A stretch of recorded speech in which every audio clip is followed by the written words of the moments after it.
A house of death. It happened again. Believed to be still today living and walking. Well, recently we hadn't. Well... Had intercourse.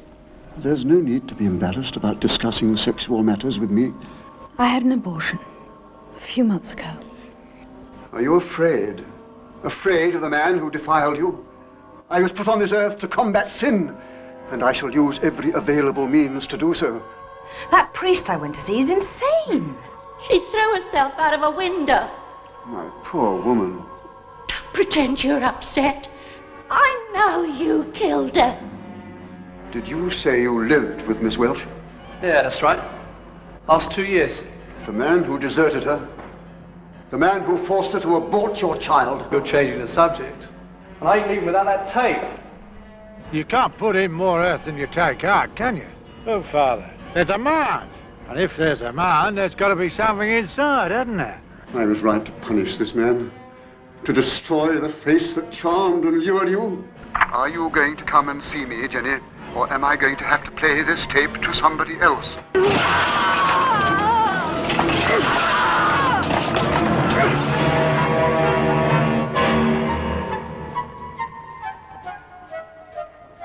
Hi, this is Tom Matthews, and you're listening to the Hysteria Continues podcast.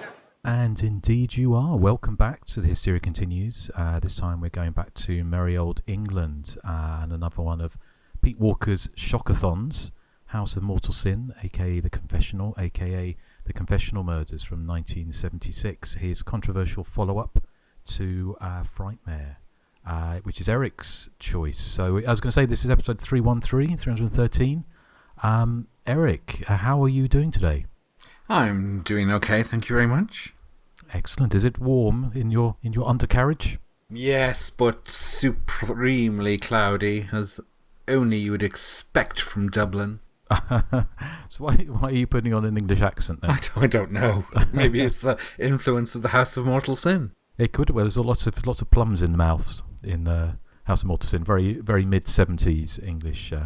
So they even with the atrocities, the Catholic atrocities of being whacked around the face with what are they called? Those things. Is it an incense burner? It's called a censer, apparently. Is it? So if you haven't seen it, it's like an incense burner, but in a cylinder, a spherical kind of container on a chain, and it was swung. And I actually remember those from Catholic Mass back in the 70s as a kid. So we'll talk about that and see if any of us are lapsed Catholics when we do. But I'm getting ahead of myself. So someone who's not a stranger to smoke. How are you doing today, Nathan? I'm not well, but I'm here and I will persevere. Did you get it? It rhymed. Kind of, but we do appreciate it because obviously, Nathan, you are recovering from something, and so we do. This goes to show, what we do to bring you a show. Let me just say to all our listeners, please, for the love of God, drink water. Learn from my mistakes, please. Learn from them. Well, you'll be drinking lots of water, won't you? Oh, yes. I've got a humongous container of it right here. Okay, well, that's good. Is vodka the same, or is that... I know that kind of looks like water. Oh, I mean, vodka can make me feel better, or at least make me not care about the pain, but... Okay, well, fair enough. Well, speedy recovery to you, Nathan. So I'm sure at the time we record next, hopefully you'll be back to your pain-free self. So, and Joseph, how are you doing this morning? I can't complain. Okay. Do you want me to complain? Well, yeah, what are you going to complain about? Dog vomit. Yeah, dog vomit. I had to clean up some dog vomit this morning, so I'll complain about that for 5 seconds. I don't like cleaning up dog vomit. It's very nasty.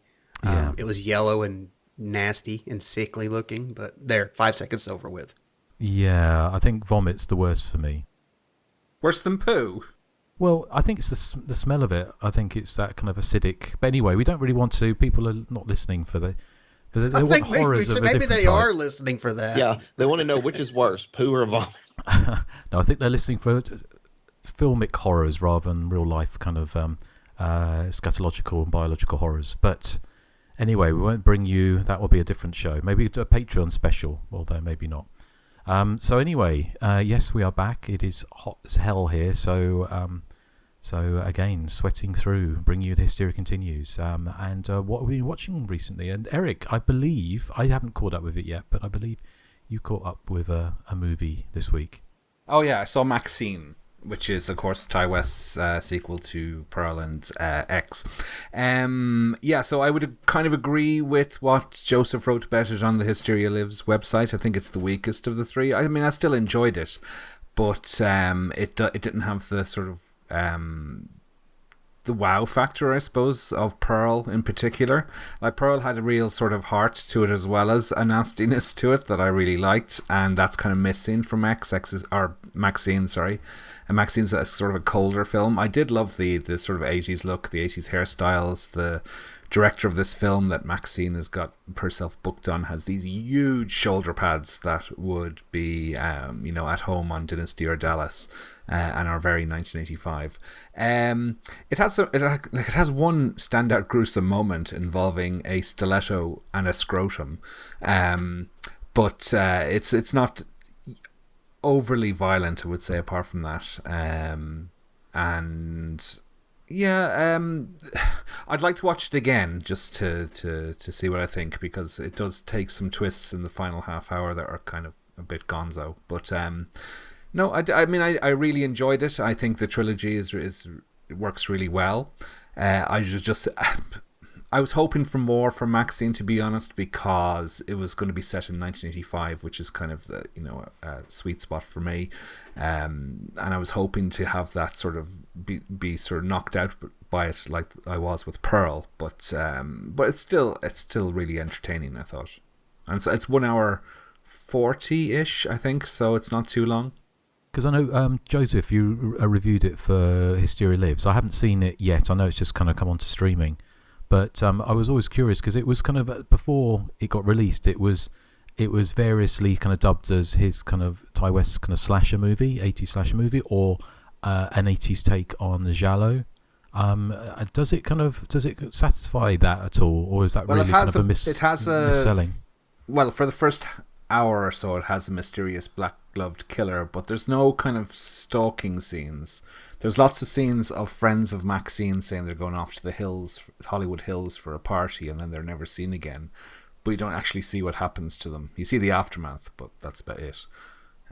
So it's not a slasher movie as such. You see like a couple of like POV shots of the killer with the black gloves on, but it's like they're almost in like kind of like side flashes. So it's very minimal. I would hesitate to even call Maxine a slasher movie. I mean, it just skirts by barely. Yeah.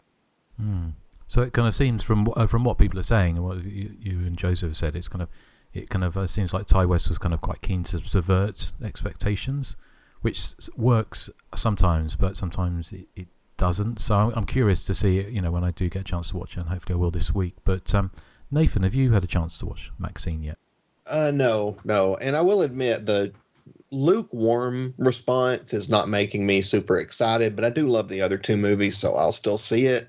And maybe, my expectations will have been lowered and I'll end up loving it. Cool. Excellent. Anything else to say on Maxine, or anything else you've seen, Erik? There's only one other one I've seen, and this one did really knock me out, because I absolutely loved it, was In a Violent Nature.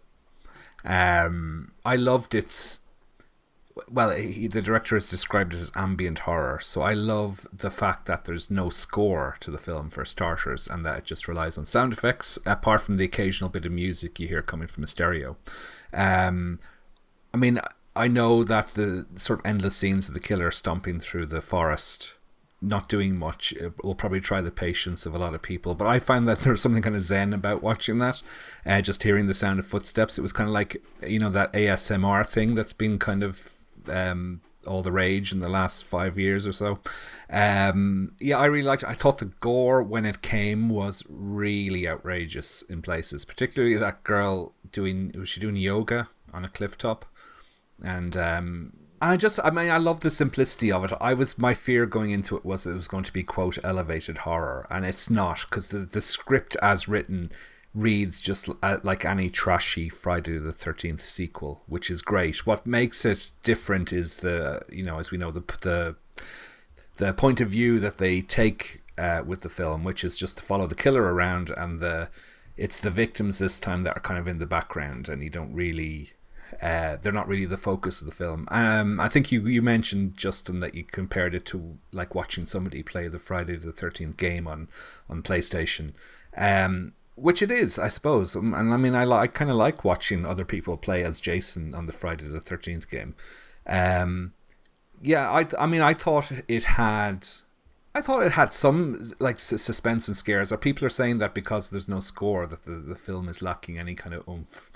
But I thought the opposite. I mean, there's other films that don't use music, like I Spit in Your Grave. I think benefits from having no score. It gives it kind of this unique atmos, and I think that's what In a Violent Nature does. If I have one criticism of it, I think that the finale with Lauren Marie Taylor as kind of this girl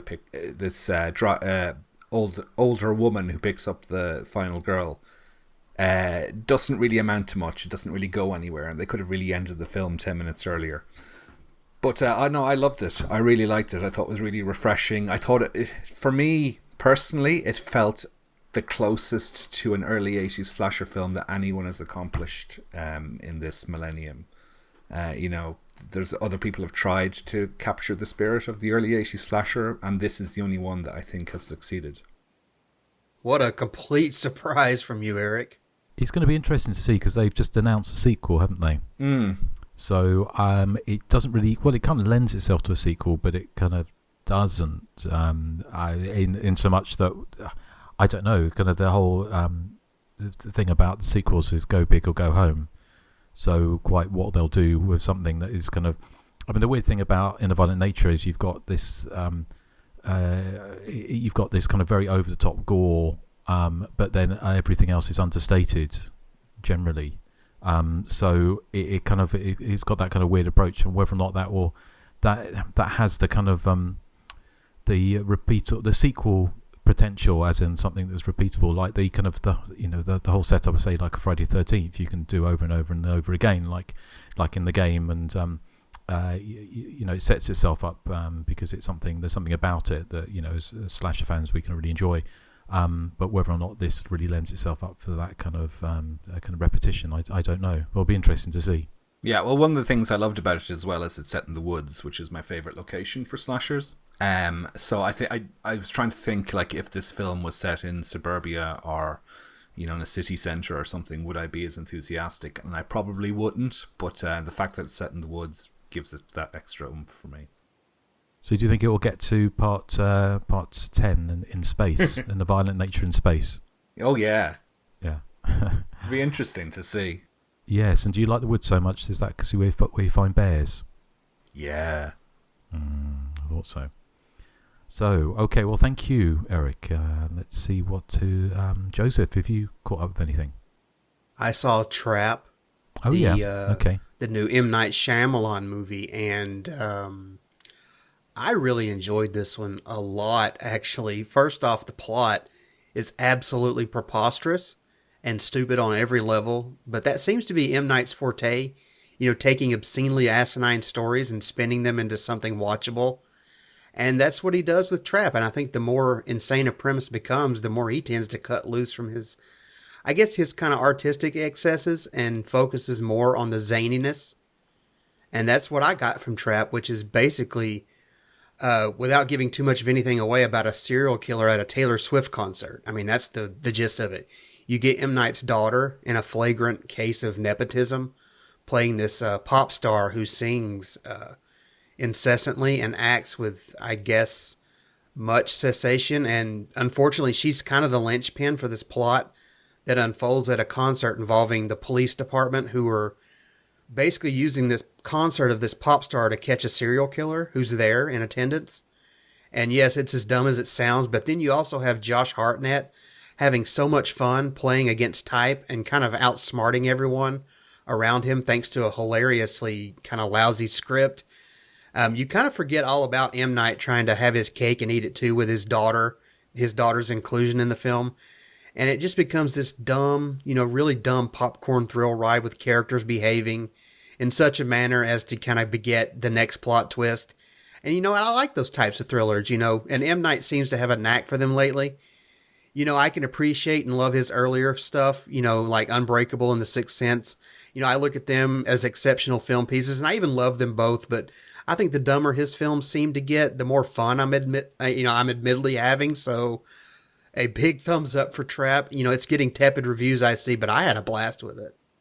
Okay, well, I'm looking forward to seeing it. I must admit, I'm kind of quite intrigued by the premise, and to be honest, it's kind of like with his movies, even it was old. I didn't mind it. I didn't hate it. I kind of it's kind of watchable. They're nothing fantastic, but they're not groundbreaking in any way. But they're kind of they're watchable.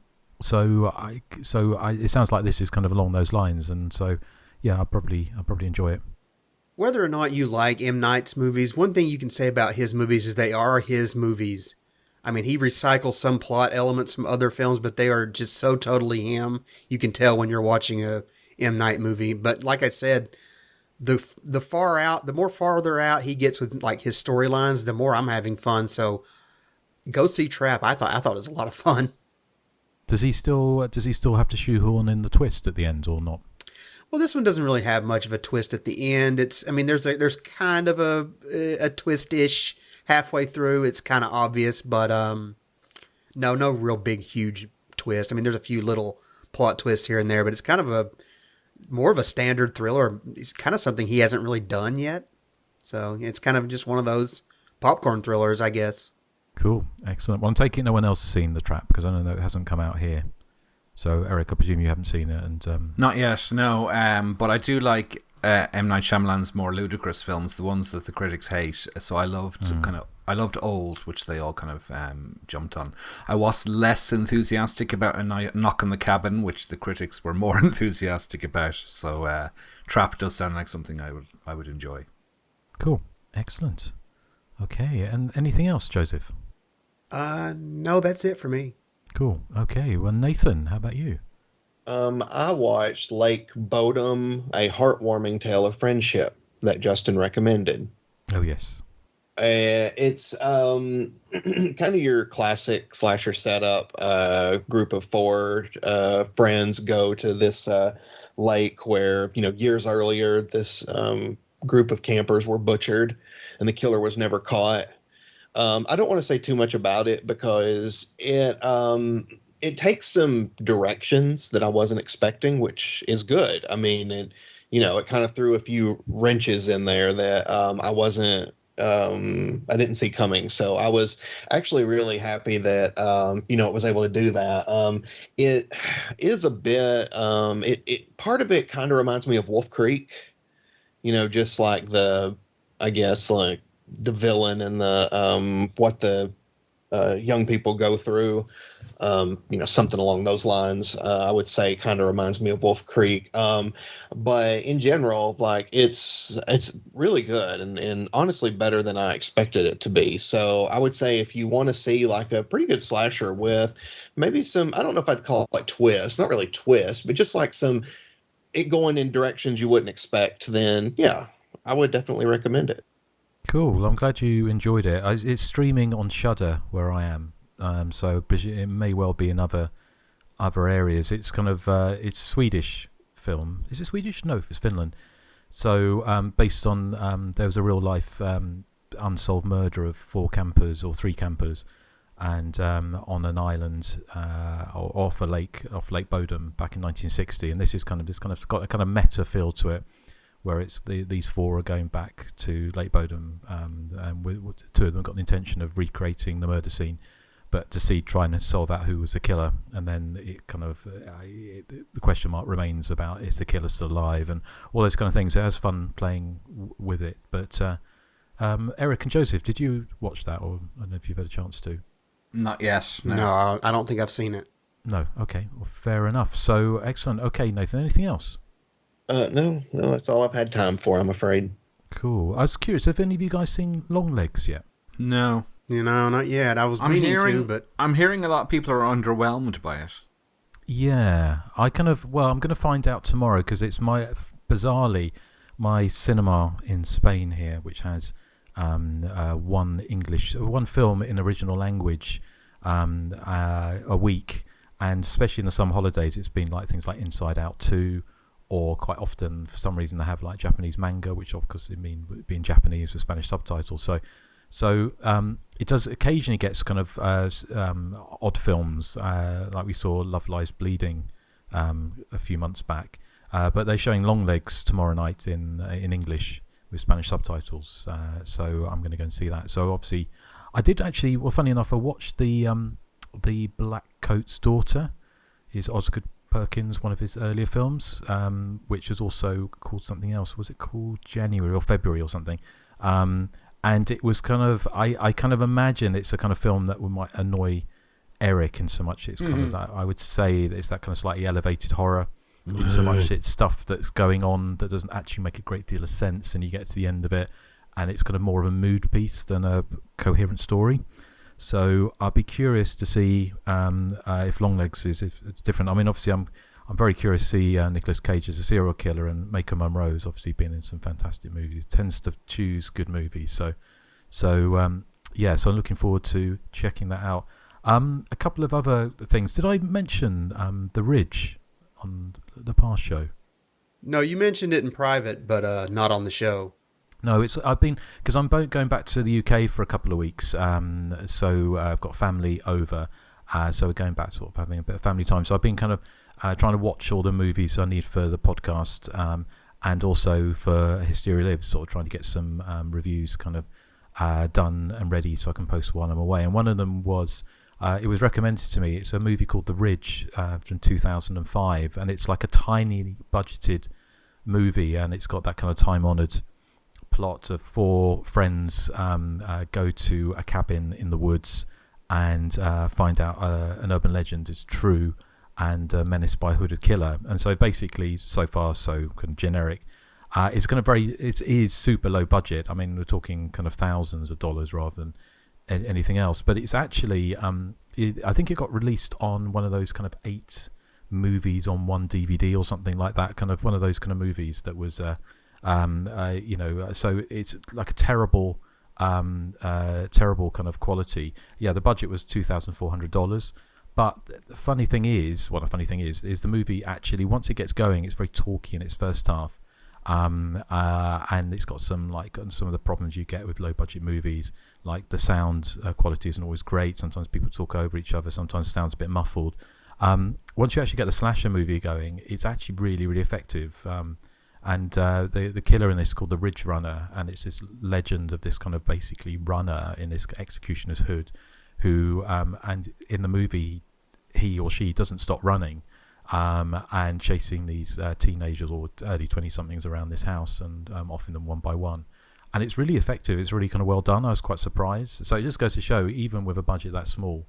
So The Ridge is a kind of bit of a little gem, a bit of a surprise. So I don't know where that's available, but I know it did come out on DVD or VHS back in the day in sort of 2005 or 2006 or so.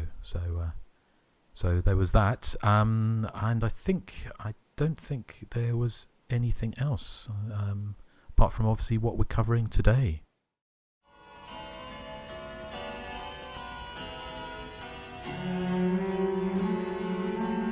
I was trying to find someone to talk to tonight, and I went up to the church to look for an old friend, but he wasn't there. I felt so desperate. I went to confession. Wasn't that stupid? I haven't done it since I was at school. Well, there's a man. A man I love.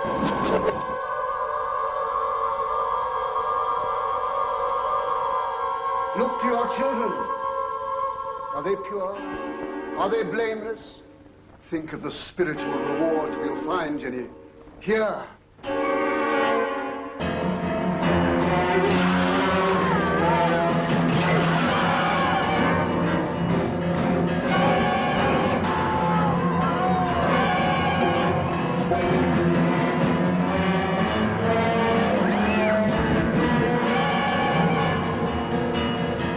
You cannot survive without me.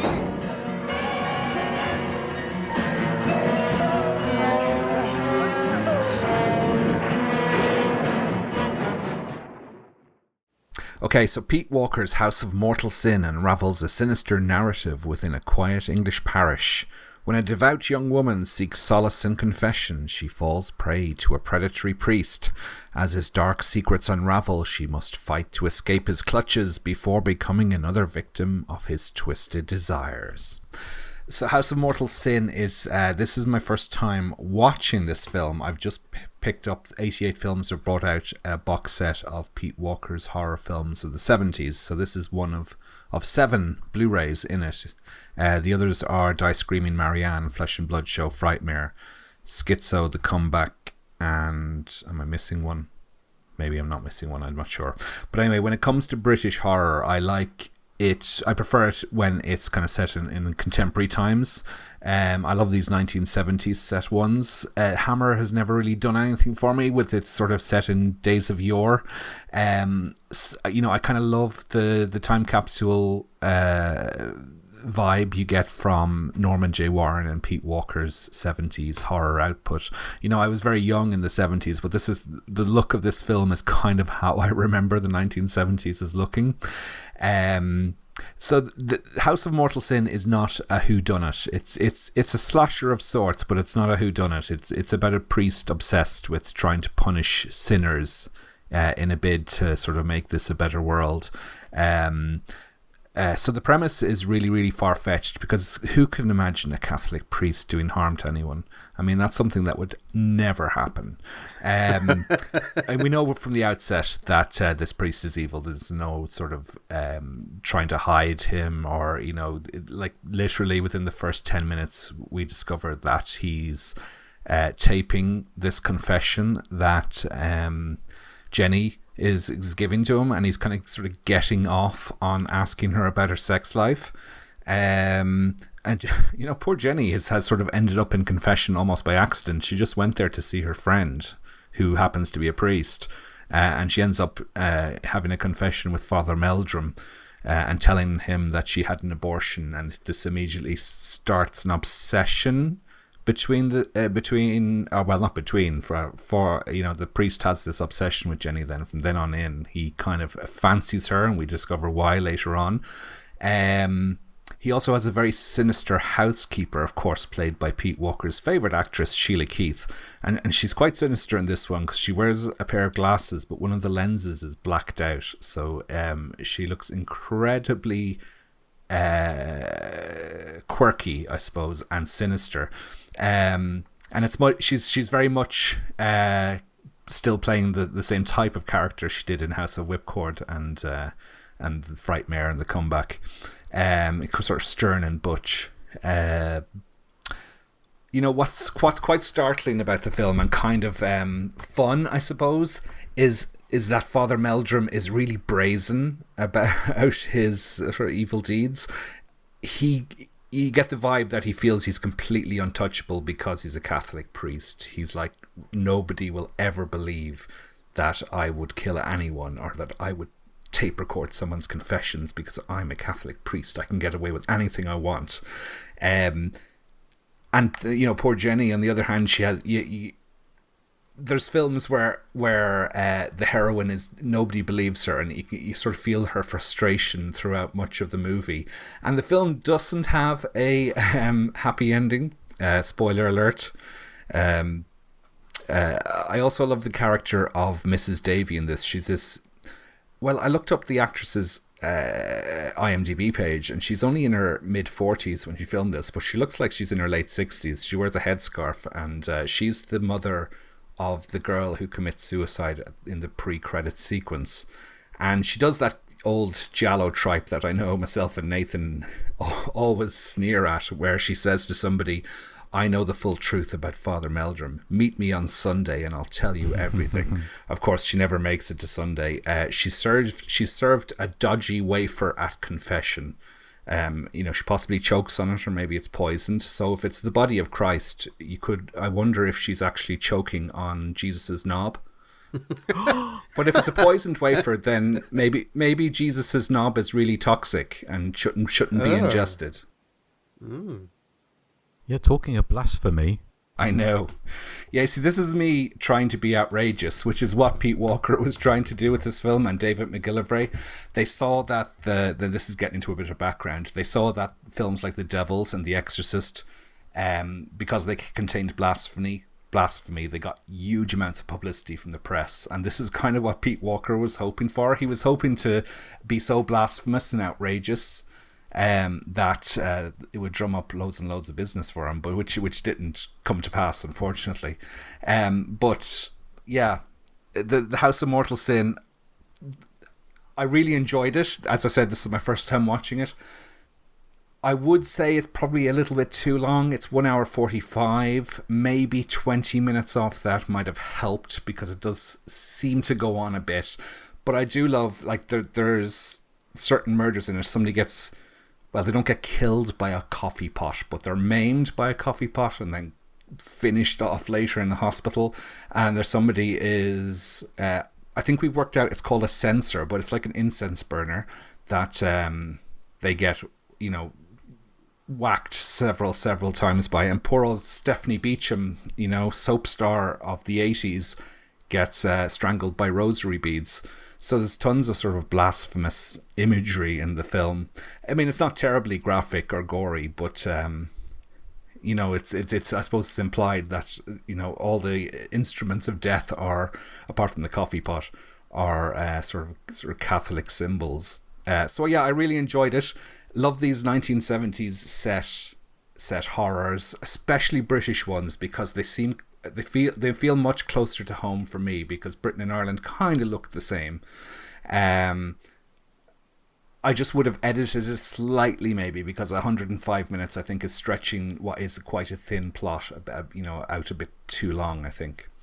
But Justin, you've probably have a longer history with this film than I do. Yes, I mean, I used to have the sort of Silver series. I think it was on VHS as The Confessional Murders. I think it it was released to UK screens as House of Mortal Sin, and then released to video as The Confessional Murders. And so I saw that, and I picked up the coffin box that was put out by someone, I can't remember what it was. It's a coffin-shaped box which had a Pete Walker collection sort of many years ago. So yeah, I have seen this movie a number of times. It kind of resonates with me a number of ways, because like Pete Walker, I'm kind of very lapsed Catholic. I was brought up Catholic. And about the time this was made, I was going through First Holy Communion, or maybe a little bit later, which is that kind of really weird thing where you get married to Christ. And our Catholic priest, Father Reynolds, he was... You're gay. Well, I don't know. I'm not quite sure how it works. This is religion. Toxic Jesus cocks and being forced into a shotgun Jesus wedding. I know. It's very strange. This is religion for you folks. But the weird thing was that all the little girls had to dress up as brides, and all the boys dressed up as grooms, and the First Holy Communion. So you were getting married to Christ in some kind of ways. I didn't know that was what the symbolism was. Well, I presume that's the case. And our Father Reynolds was our Catholic priest, and as far as I know, he wasn't a serial killer, but he was a drunk. And so he used to hit us children over the head with rolled up newspaper if we got our steps wrong in the practice First Holy Communion. So, or if you said anything about Jesus's cock. Boy, talk about a mouthful of teeth right there. Well, exactly. So I kind of went through 3 Catholic schools, and I always thank 3 Catholic schools for making me an atheist. So yes, it's a perfect movie for me as a very lapsed Catholic, that I can enjoy seeing the symbolism. I kind of paradoxically, I love really kind of ornate and Baroque Catholic symbolism, and like going to cathedrals and seeing how ridiculous they are and how ornate they are, and marvelling at the huge waste of money, but the beautiful art and everything. Marvelling at the opulence. Exactly, the opulence. So with this movie, it kind of also marries the fact that kind of mid-70s thing is, again, I would have been 5 or 6 when this movie was made, but this very much reminds me of that kind of mid-70s kind of Laura Ashley coming off Earthenware. Everything was brown, lots of mini small cars, and ladies with that particular kind of hairdo. So yeah, it very kind of reminds me of a kind of that early childhood growing up in the UK. So I don't think it's as good as Frightmare. I think Pete Walker from what I read without getting into too much background again, was they struggle with the script on this one. And I agree with you, Eric. It certainly could have probably lost 10 or 15 minutes. It would have made it a kind of tighter movie. I know Pete Walker was desperate to shock, and I kind of appreciate that. And I'm sure we'll talk about how that kind of failed or didn't fail. I mean, I really like Stephanie Beacham in this, and Susan Penhaligon are great. And again, that kind of real mid-70s feel to it. Sheila Keefe, she's not as effective. She's not given as much to do here as she was in Frightmare, which of course is the pinnacle of her work with Pete Walker. But she still has. There's her turn of phrase. It's kind of like when Father Melksham was he just killed somebody and buried them in the grave, and then she just turns to him and says, "You should wipe your feet if you've been to the graveyard, Father." And just the way she says that is just kind of very chilling, and she is fantastic in this. So the ending, which because we kind of spoil, I kind of guess, is that because we kind of always do, is that the end, the killer convinces another priest that it was actually Sheila Keefe's character who's killed everyone. But then he puts on his black leather gloves, and the kind of suggestion is he's about to go and kill Susan Penhaligon. So it's very if you've seen Frightmare, the ending of that is much more nihilistic, and although it doesn't actually show the murder of the kind of final girl, for want a better term, from an early 70s movie, kind of mid 70s, it was made the year before this. It felt much more effective than the ending of this. It just seemed like a little bit of a pale imitation. So overall, I would say this is probably my second favourite Pete Walker movie after Frightmare. I find The Comeback has got some great bits in it. Like there's a fantastic scene with the killer running down the stairs with an axe. And Schizo I've not seen for years. I need to catch up with them again. But I think Frightmare by far is my favourite Pete Walker movie. This comes, I wouldn't say a close second, but certainly is my second favourite Pete Walker movie. I just think he's kind of trying to outdo what he did in Frightmare, but not necessarily succeeding. Having said that, there's lots of good stuff in this. Even on such a tight budget, he kind of gets really good performances from them. I thought again, Susan Penhaligon and Stephanie Beacham, sisters, there's a kind of definite. They definitely feel like real characters, and kind of sympathetic to them. And also their lodger, the priest, a conflicted priest who starts developing feelings. Stephanie Beacham, I think it kind of works. And makes breakfast in his underpants. Well, the breakfast isn't in his underpants, but he's making it whilst just only wearing underpants. Well, exactly. So frying up a sausage or two. I'd want to mention, of course, if you know Frightmare, then Kim Butcher, the very aptly named Kim Butcher, who was the evil sister in Frightmare, makes a cameo appearance at the beginning of this movie, and she's kind of starts the whole ball rolling really because she throws herself out of a bedroom window, and we find out later that Father Melksham has kind of basically kind of taunted her about the fact that she's pregnant, and she's so conflicted that she kills herself. And of course it reminded me of an episode when Erik threatened to throw himself out of his bedroom window on the podcast. If you remember back, I can't remember which episode it was, we do reference it sometimes, so I wondered, was that a reference to, of course you hadn't seen Frightmare, had you? So it's life imitating art. I hadn't seen House of Mortal Sin then. No.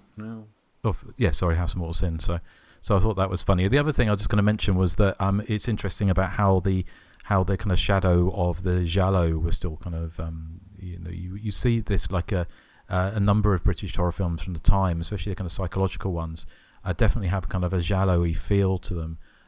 This not necessarily, apart from the killer priest wears black leather gloves, and I noticed that doing some background on this, that one of the critics from The Guardian said that the movie had an Italiante flavour, which I'm presuming was a reference to the giallo. So yeah, there's still that kind of feel rubbing off in it, although as Erik said, it's certainly not a whodunit. But yeah, I mean, if you're a fan of 70s British horror, you'll love this.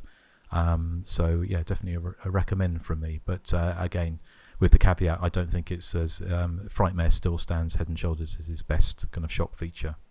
Yeah, I would agree. Nathan, what do you think?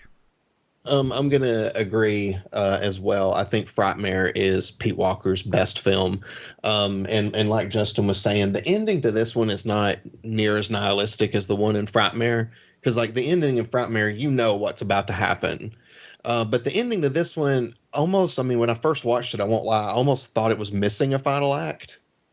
Because I was like, I mean, I know what it's implying is that he's on his way to kill her, but I mean, any number of things could happen which could prevent it. So in my opinion, she didn't die. So that's what I say happened. But anyway, I feel like there are characters in this movie that seem to have zero will to survive. Like her friend Robert, that the priest has no weapon, nothing, and it's an old man, and he's just letting him slap him around this apartment like it's nothing. And at one point, the guy even grabs a letter opener and threatens to kill him, and the priest just knocks it out of his hand with not much effort. So I was like, dude, like grab something and actually use it. But anyway, and then of course we have the mother who, and Erik brought up that we love that trope of, oh, I know everything, meet me here, and then of course they die. But I was also thinking it's also ridiculous to me that she decided to go meet the priest in a dark, empty church to tell him that she knows he did it. So I'm like, you are just going to go tell this murderer that you know he's a murderer while you're alone. I love it when movies do this, I swear. Who in their right mind would do that? Although the woman didn't seem to be in her right mind anyway, to be fair.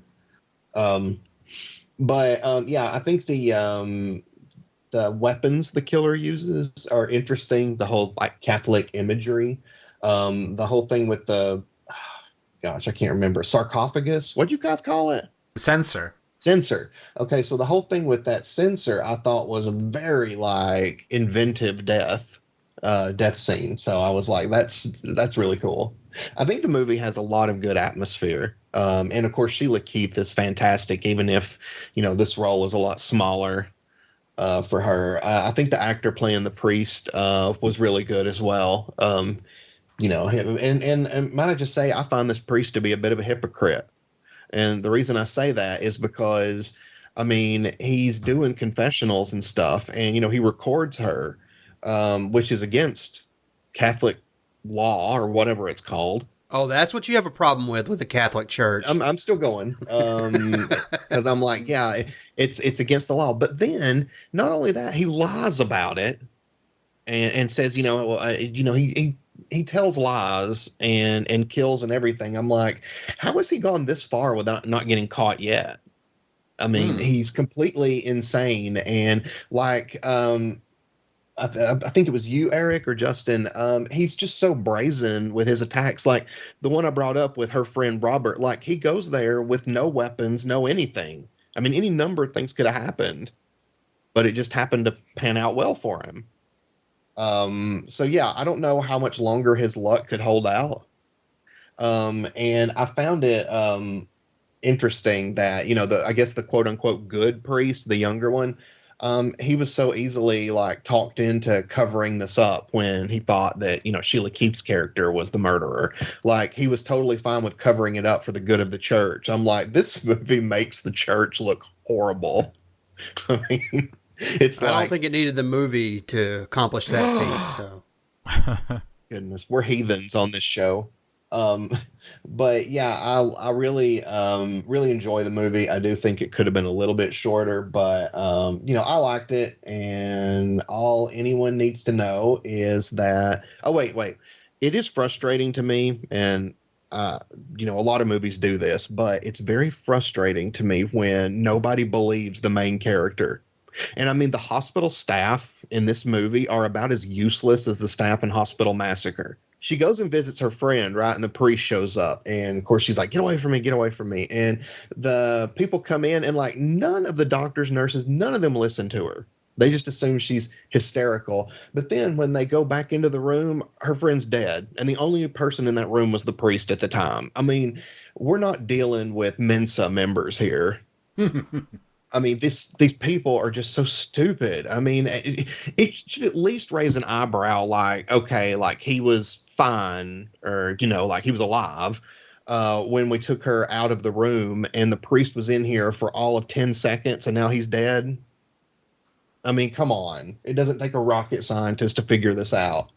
But there are a lot of stupid people in movies. What can you say? And it's not like I've probably never done anything stupid in my life. But I will tell you this. I would have listened to her.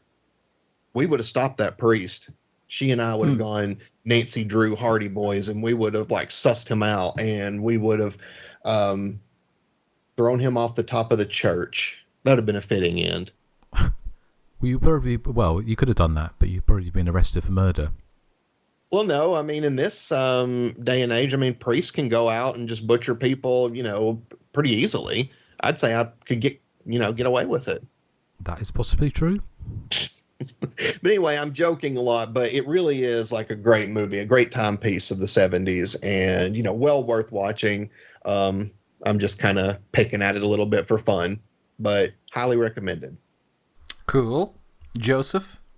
Yeah, any movie that sticks it to the Catholic Church in any capacity is going to get my seal of approval. Quality be damned. But thankfully, House of Mortal Sin, or The Confessional, is a pretty good little black comedy proto-slasher with great performances and some of Walker's flashiest direction, in my opinion. But my problem is that I also think it's one of those movies that reminds me of a bit from Family Guy where Meg is trying to describe the actor Chris O'Donnell, and she says, he's not fat, but he's not skinny. He's not tall or short, but he's not fat or thin. He's not handsome or ugly, and he's not young or old. He's not loud or quiet. He's not memorable, but I know who he is. And that's kind of how I feel about House of Mortal Sin. Like, I can laugh at the usage of all the religious artifacts as weapons because, hey, death to religion and all that, stick it to them. But at the same time, the movie is kind of dreary to sit through on a plot level, as we know who the killer is and there's no real mystery, and he lives with his vegetative mother, and I'm looking at the beautiful cinematography, but I'm not quite engaged with anyone or the story, as it's admittedly heavy, and so it kind of starts to feel like this would have made a better gag reel or a short film to me. Like, once you see maybe one or two of these religious murder gags, the joke kind of just hits a wall, perhaps. All the stuff with abortion, the hot topic issues, I get it. I admire it. I'm thankful, that they had the chutzpah to stick it to this cesspool of an organization, but it's never really all that entertaining to me on a slasher movie level. And like you said, Eric, it's stretched out into nearly 2 hours. It's handsome to look at, but it's much too long. And I guess what I'm ultimately trying to say is that I wasn't entertained, but I wasn't bored, and I didn't hate the film, but I didn't like it. Walker's done better, but he's done worse, and so on. So, middle of the road. Controversial. Yes. Why don't you tell us what you really think about the Catholic Church? I think it's also, to be honest, it's I think sometimes films that are not made in your home country sometimes travel slightly differently, perhaps. I mean, I don't think House of Mortal Sin is a perfect movie by any stretch, but there are certain things in there that for me and Erik, might hit more chords potentially than for you. But I don't know. Like, I was never a part of the Catholic Church. I was never a part of any church of any denomination. But I've read the horror stories, and I get it. I get what this movie's trying to say, and. Like I said, I love the time period detail. The performances are great. I just, as funny as some of it is as well, I just also think it's kind of dreary, and that's my problem. It's a movie of two halves. Like, it wants to be funny, but it's kind of depressing at the same time. So it's hard to really get into. Well, fair enough. So, let's move on to some background. So, Erik, what do you have for us? Fight the real enemy. Eh? I'm channeling Sinead O'Connor, ripping up the picture of the Pope on Saturday Night. Was it Saturday Night Live? Yes, I'm so glad she was vindicated. She was so ahead of her time. Yes. Okay, so for my behind the scenes, I need to thank the book Making Mischief, the films of Pete Walker. I don't have it beside me here, so I can't remember who wrote it, but thank you to them for providing me with the following information. So as I said, Walker and McGillivray, Pete Walker and David McGillivray wrote this in an attempt to make it as controversial and as blasphemous as they could, as a way of drumming up lots and lots of publicity. And apparently at the time the film's release, they even planted a story that made it onto the front of the trashy Sunday People newspaper, claiming that there was real human blood used in the murder scenes. But that still failed to ignite any outrage amongst people. David McGillivray said that he recalls Pete Walker being filled with glee at the thought of having a theme even more controversial than the skull-drilling cannibalism of Frightmare. McGillivray also suggested a working title of Mass Murder. That is a phenomenal title. I love that. That's awesome. I don't think it was ever seriously considered, though. Wow. That is cool.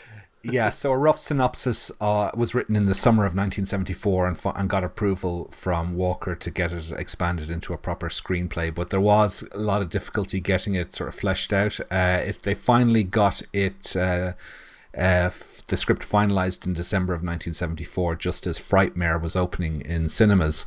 McGillivray did some research. He went to the Catholic Church and he said that he had to kind of pretend that he was there doing research for a respectable movie, whereas he really was just looking around the church saying, ooh, what could I use in here that I could use to murder people with? The budget was 60,000 of your British pounds, which sounds really cheap, actually. The church they used was a deconsecrated Anglican church, so Anglican churches don't have confessional booths, so they had to build one and install it in the church, but everything else was already there, so they saved a lot of money on that. Peter Cushing was the original choice to play Father Meldrum, but he declined, not because he hated the script, but because he said he didn't want to be playing villains anymore. Other names like Lee J. Cobb were considered, but eventually the role went to Anthony Sharp, who's actually a cousin of James Blunt. Really? Anthony Sharp, James Blunt. Oh dear, sorry. Oh Harry, no, I didn't get it at first. I was like, okay. Yeah, no, just because I think of something different when you say Blunt. Nathan. It's like having our own Cheech and Chong. Yeah. Okay, so just to be clear, Anthony Sharp is no relation to James Blunt. Anthony Sharp was actually in A Clockwork Orange, which ironically Pete Walker hated and accused of being corrupting. It was filmed in the spring of 1975, with location shooting taking place in Berkshire. Is that anywhere near you, Justin, in Guildford? Not really. Well, okay. It's not. I mean, it's kind of around. I think it's north of London, isn't it? Oh, is it? Okay. I'm kind of west of London. Okay. So filming started on February the 17th, 1975 for 5 weeks. Stephanie Beecham had quite a horror CV at this stage. She'd been in The Nightcomers with Marlon Brando. She was in And Now the Screaming Starts and Dracula AD 1972. She would go on to appear in Pete Walker's next film, Schizo, and she was also in Inseminoid, the 1981 Norman J. Warren alien movie. And she would, of course, go on to be famous for The Colbys and Dynasty and Beverly Hills 90210 and Sequest DSV or whatever it's called. Some critical reception. Financial Times said it was a load of old rubbish. The Evening News called it nasty and banal. The Sunday Times called it squalid horror. And the Monthly Film Bulletin commented on the limp-acting, sluggish direction and script contrivances. So it didn't get a lot of love. In a 2014 onstage interview at the Barbican in London, Pete Walker stated that this was the favourite of all his films. In 1982, or in 1983, I think it would have been, Pete Walker sort of retired from making movies, and he went into the more lucrative business of buying and restoring cinemas. As of when I can't remember when I picked out this newspaper clipping, but I think it was the early noughties. He was living in a smart Surrey cul-de-sac. Now Surrey is where you were from, Justin, isn't it? It is. Yes, but I don't think my parents didn't live in a cul-de-sac. That'd be funny if he was their neighbour. But yeah, he had apparently he'd made enough money to indulge in his passion for Victorian slot machines. That's a very niche interest to have. He says he doesn't miss his old life of making movies because he said every time I made a picture, I'd get piles. What a confession that is. Talk about the confessional. Exactly. And that's all I have. Nathan, do you have any feedback or any behind the scenes for us? Yes. Well, thou shalt not kill is in the 10 Commandments. Yeah. Thou shalt not bear false witnesses is in the 10 Commandments. So obviously this priest hasn't studied anything. So he needs to go back to priest school. He does. Yeah, he flunked. Is that it? Yeah. Joseph?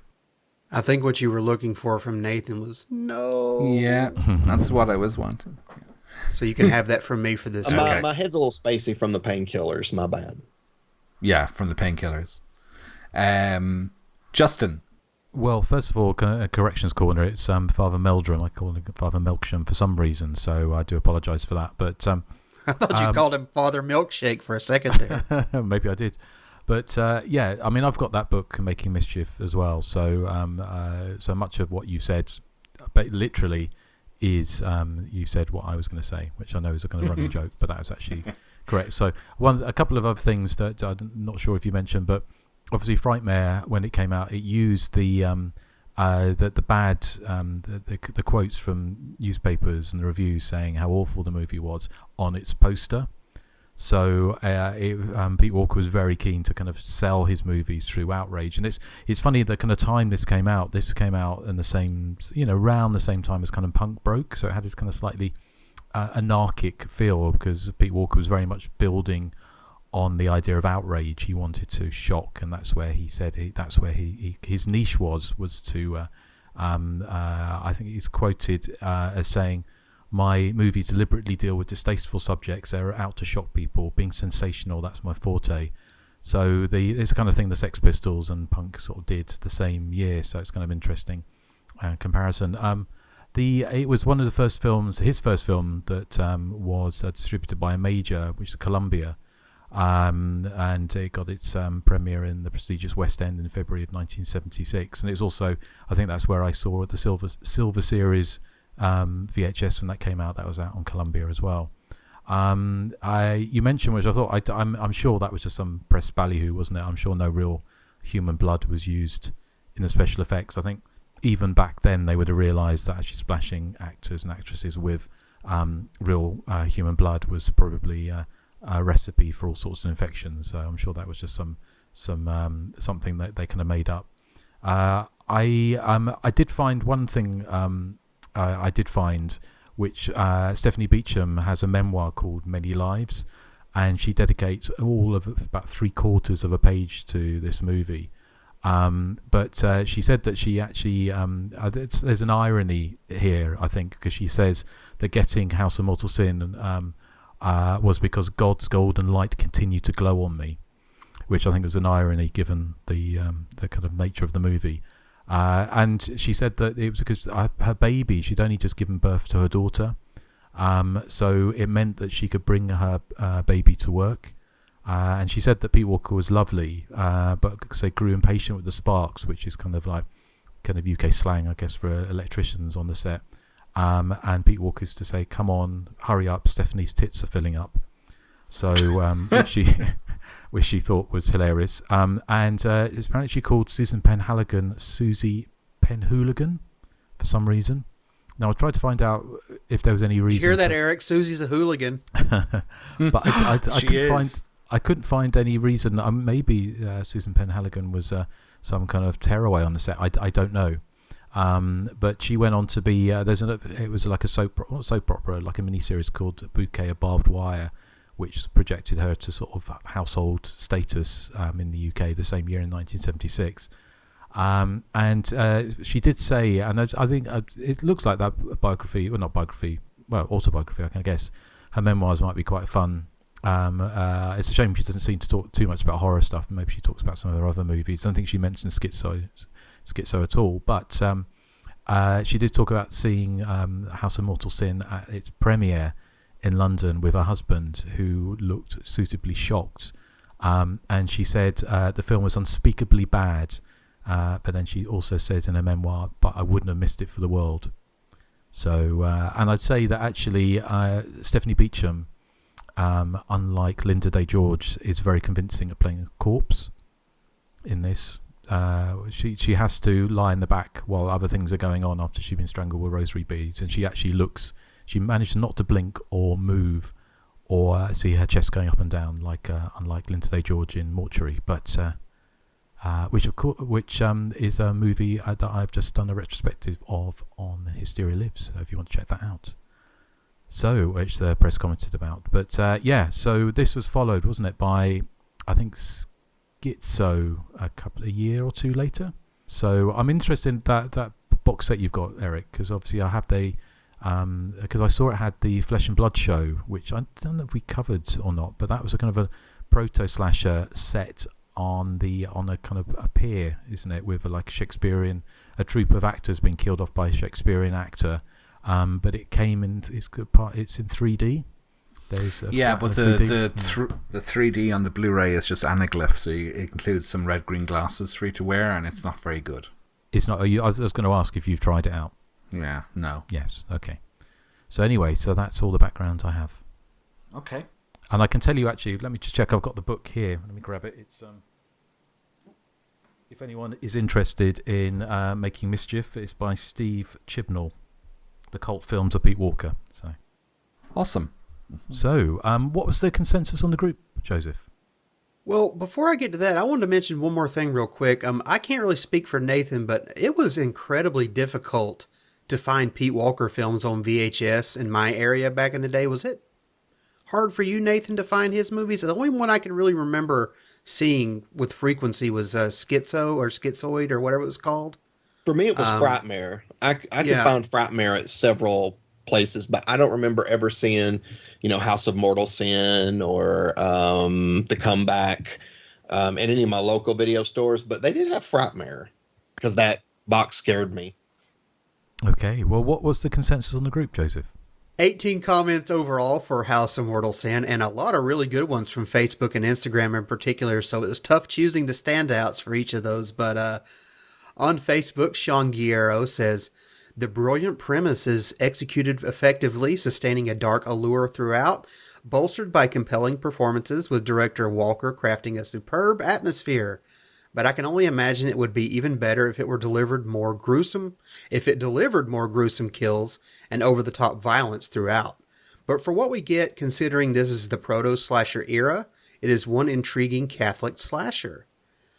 Heathen73 from Instagram writes, "Love it. Wonderfully directed with a dark, sinister undertone. A quintessential British gem. Delighted you got round to this one, lads." And finally, the Trash Pit on YouTube wins by default. He was the only one to comment there. And he says he's never heard of House of Mortal Sin, but it's one he'll have to check out. And to that Trash Pit, I'd say it's not bad. It's not good. It's not... you get the joke. Follow us on Facebook and Instagram to stay up to date on all that we're doing. Listen on Amazon, Apple, iHeartRadio, Spotify, YouTube, and about a billion other podcatchers, both good and terrible. Join us on Patreon for as little as $1 per month to help support the show. Or if you're financially inclined, select a tier that fits your budget for that extra monthly bonus content. That's patreon.com/The Hysteria Continues, all one word. And that goes for our email address as well, thehysteriacontinues@gmail.com. Mr. Kurzweil, do you have a joke of the week for us? I don't, but I know someone who does, and I'm sure it'll be... I can't even imagine where he's going to go with this. It's my joke of the week. It's so freaking fantastic. Did you hear that the Welsh singer of Goldfinger has taken a vow of chastity? Oh, silly Bassie. Celibacy. Celibacy. I don't get that one. I commend the effort, man. I do. There's so many things you could have joked about, Eric, and you went there. Shirley Bassey is the singer. I was almost sure you would have gone with another Walker joke, like Walker feet, something. I don't know. Or something. Yeah, I thought that'd be too obvious. Yeah, I think you've done that once before. Didn't we cover Frightmare? Or is this our first Pete Walker film? No, we've done Frightmare. Yeah. Okay, yeah. So Erik, I'm taking you won't be debuting that at Edinburgh Fringe next year. Well, I was planning to. Okay. Right. Anyway, well, let's draw a discreet veil over that, and I think we have some feedback, don't we? So who'd like to go first? Okay, I've got one here. Let me just find it. Okay, this is from Rob Balducci, and he says, "Hello, Hysterians. Just wanted to give some feedback on a couple of recent episodes. Finally found a copy of Crinoline Head and watched that along with Dollface. I'm not huge on direct-to-streaming or DVD movies like Dollface, but found it pretty well made and engaging. Crinoline Head was a little tougher to get through, but that bitchy character alone, I forget her name, who gets her face pushed into the toilet, made it worthwhile. I also watched Killing Spree and thought it was a lot of fun. I had seen Tim Ritter's Truth or Dare and Creep way back in the day. I even reviewed them on my old blog back in 2010, and I remember thinking they were pretty good. I rated them each 6 out of 10. Definitely one of Nathan's better picks. There you go, Nathan. Some praise for Killing Spree. I like this. Lastly, I must side with Erik and Nathan regarding the latest quiz. I don't think Pino Pilalgelo should warrant a point for Justin. Sorry. Well, Justin? Well, I would say I was asking for half a point anyway. Yeah, well, it doesn't even deserve half a point. Well, it does. No, you were asking for a point. Well, I asked for a point originally, and then I asked for half a point, and then you were kind of screaming and having a tantrum about that. Yeah, and you got half a point. No, he didn't get half a point. I didn't give him anything. Yeah, exactly. Oh, did you not? Okay. Well, that no. is... So you think I should... He went off on a tirade for no reason. So, anyways, we know last time when you weren't here on the show, Erik, I did play that clip of Nathan agreeing I should have got that half point. Oh, you Nathan. mean that AI that you... Yeah, AI. Oh, yeah, that's right. We've got the budget for that on the Hysteria Continues. Yeah. So anyway, that will run and run. So this is the kind of magic you can expect on our Patreon. Yes. Okay, so Rob goes on. That's it for now. Can't wait for your What Have They Done to Your Daughters episode, as it's a favourite of mine, from Rob Balducci. But P.S. He has his own joke of the week, guys. Are you ready for this? Did you hear that Jamie Lee Curtis is going to be in a new haunted house movie? It's going to be called Paranormal Activia. That was so hilarious. That was so much funnier than your joke, Erik. Hey! I didn't hear anyone laughing at it. I was laughing silently. Sorry, Rob. I was crying silently. Nathan, do you have some feedback for us, I think?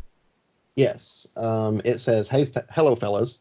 Just caught the slasher-esque movie The Fantasist from 1986 on Tubi and thought it would be a cool one for you guys to cover since it takes place in Dublin and stars Timothy Bottoms. Erik's joke of the week, half done.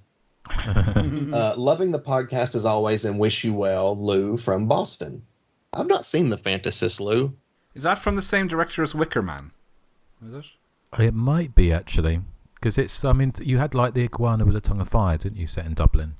So I have heard of The Fantasist, but I've never seen it. Is it Robert Hardy? Was it Robert Hardy? I think so, yeah. Yeah. Robin. Well, is it Robin or Robert? I'm not sure. Maybe I'm thinking Robert Hardy, maybe the actor. But anyway. But yeah, no, that would be a good one to check out. It's Robin Hardy. Robin, okay. Robert Hardy's the actor, isn't it? Yeah, and there's a number of people in it who were also in Rawhead Rex, which would have been 1986 as well.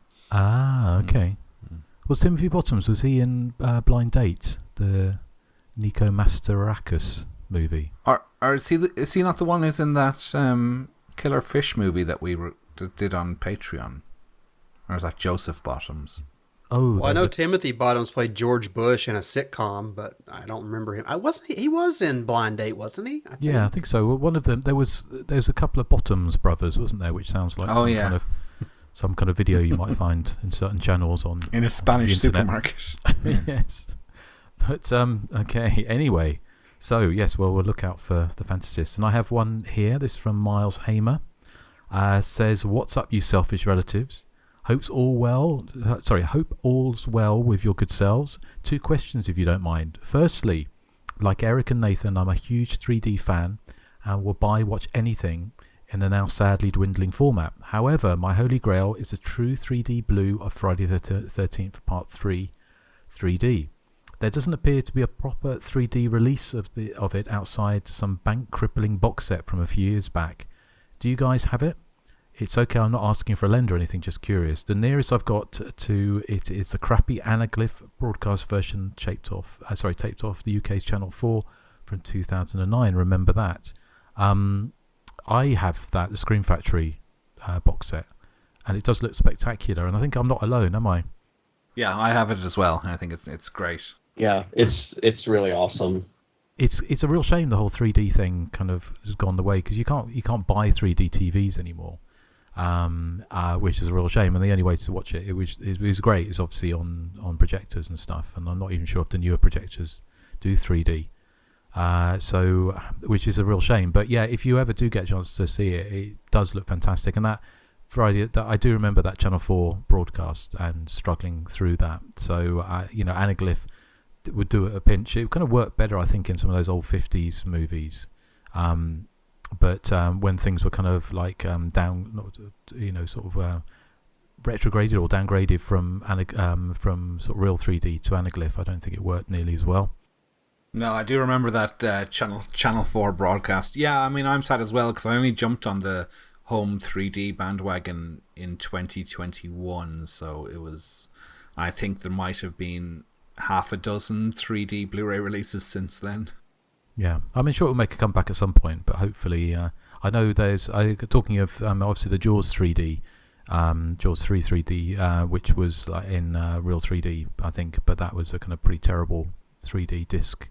If I remember correctly, everything was a bit major. But I think that maybe I did actually see that at the cinema, and I can't remember, but I kind of, we talked about the 3D before and about how you kind of, you actually saw things kind of above your head, or kind of, really, it's never really been able to replicate that in at home, that kind of 3D effect if you're in the right place in the cinema. But did you read that stuff about they've remastered Jaws 3 with AI? Yeah, and all the background extras have weird faces now. Yeah, and like 7 fingers and things like that, which is pretty crazy. Oh, I got to see this. If you Google it, it's kind of like Jaws 3 AI remaster, and it's kind of they've kind of close up people's faces, and they've got that real kind of, like AI has that kind of cheese dream nightmare feel to it sometimes when you see melted faces and stuff, and it kind of looks like that. So but Miles goes on to say, also a request, if I may, could you cover either of the wonky Toolbox Murders at some point, please? Neither's exactly a classic, but between the original's grubby sleaze or Toby Hooper's extremely strange redux, it should provide or provoke some interesting discussion, or at the very least a terrible stroke brilliant joke from Erik. Keep up the great work. Much love, Miles Hamer. And he says, P.S. Justin should have been awarded 2 points for that. No, he didn't. Answer. He did not say that. He said that. I can see it right here in yeah, well, I have access to that as well, and let me see. No, there is no P.S. on that mail. You didn't get sent that bit. I got sent it. So Miles, he sent a fax over with it on there in 3D. So, okay. So, well, that was the Confessional Murders. AKA House of Mortal Sin. But what are we covering next time? Yeah, we'll be shooting ahead a few years into 1983 to discuss the French Super 8 murder drone slasher, I guess. Ogroff, Mad Mutilator, and we'll be joined by listener Matt Minter, who chose it. So, Ogroff, Mad Mutilator. Okay, that's going to be interesting to talk about, and also talk about is some it French Nathan-y? horror. I imagine it probably is a bit Nathan-y. Yeah, I mean, it's Super 8, looks shot on video because it's Super 8, but I think it's if I remember correctly, it's kind of violent shit-ish, so I don't really know what to expect, if I'm going to enjoy it or not, but it will be interesting to discuss. Okay, well, so it's going from £60,000 to six francs by the sound of it. But okay, so well, yes. And what are we playing out with, Erik? Oh, we are playing out with I Confess by The Beat, or The English Beat, as Nathan and Joseph would know them. Good choice. Cool, excellent. Okay, Right. Well, we'll be heading over to France next time, and of course, you can also join us over on Patreon.